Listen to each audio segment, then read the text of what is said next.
Hi, I'm Byron Beck. I'm backstage at the Portland State University Digital Marketing Conference 2011. I'm here with Tom Bennett with the Dachis group. I think I said it right that time, but we'll see. I'm here to talk to Tom about connecting. And you're doing a lot of connecting through the Connection Project, or what is it? The Connected Company is part of the Dachis Group's three-pronged effort to move into the social space. And so I came and gave a talk last night on the principles of the Connected Company. Essentially, there's a lot of talk here at a digital marketing conference about social and how people can use social to create engagement at a consumer or a B2B level. A lot of that's focused on the outside of the company. It's from the barriers of the company outwards. What the Connected Company is about is using a lot of the same social principles, but to look inward for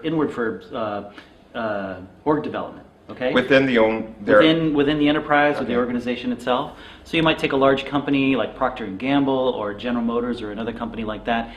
How are they using social internally to innovate? Okay. And that's very hard for organizations or businesses or corporations that are so large and so massive to kind of penetrate that. So how do you take what is basically a firewall and burn it down? Firewalls, there are silos, there are org charts. I mean, all of this stuff fights against the idea of a connected company. Because the connected company is about the open sharing of ideas. It's not owning ideas. Knowledge is not power. Knowledge is sharing. Or sharing is power. You know, there are a lot of new behaviors that are in there. But that's an interesting point because it's the antithesis of the corporate motto, which is, you know, keep it to yourself. Keep company secrets. Yeah, if I know something and you don't, I have power over you. That's actually becoming an antiquated idea in the world of social. Because if you and I can share and collaborate, the value of something that we create together is 3 times what I can do alone. So is someone from Apple rolling over in his grave right now because of this? I mean... that's a good question. I know that we see Apple as such an innovative company, yet they seem to be so closed. And that is a paradox of our age. Can you give me an example, just like if you were talking to your kid, how that works and how you've made that happen, how you've opened these large behemoths to the idea of that little Davids can come in here and talk to them? Well, there are live examples that have existed for 150 years. Few people know that the average lifespan of a corporation nowadays is only 15 years. Okay? Companies that have lasted 150 years show all of the aspects that we're talking about. They have permeable layers. They all know, they have a heart at their center, and everyone kind of understands the brand value. Would that be like Levi?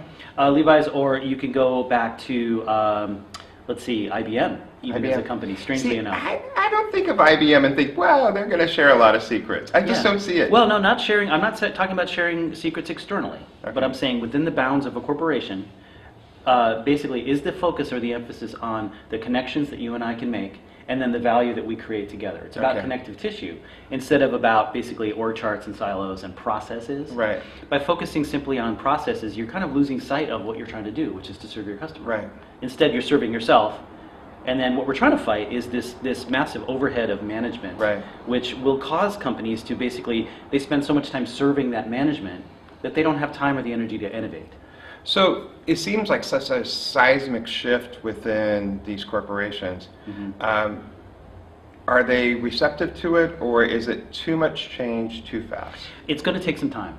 And one of the reasons we're at a digital marketing conference is that I believe client-side marketers bear not only the ability but the responsibility to be the person that interprets this internally, from a corporate standpoint. As marketers, we process and move ideas. We work with the abstract concepts in terms of marketing and in terms of communication.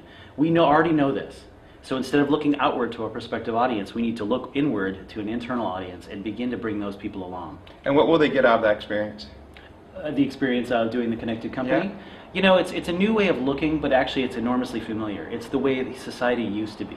I believe that business management has been a really crude process in the last 150 years because technology has taught us that there's really a very narrow way to do things. But if we look back, all the way back to the village or the way that we would have related in a town square or a market space, the normal human behaviors are there. So I'm giving you the opportunity here to name an age. So we had the Ice Age, we had the Stone Age, we had the Iron Age.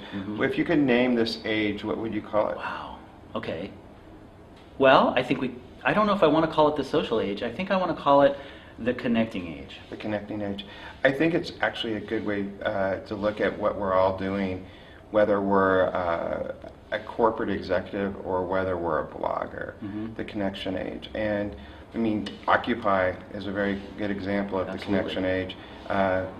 Arab Spring, all these things, not just for corporations, but for everyone. And so I really appreciate you coming and talking to us about, Tom, at the Dachis Group, yeah. You have good hair. Thank you. I'll talk to you later, man. Thanks, man. I appreciate it.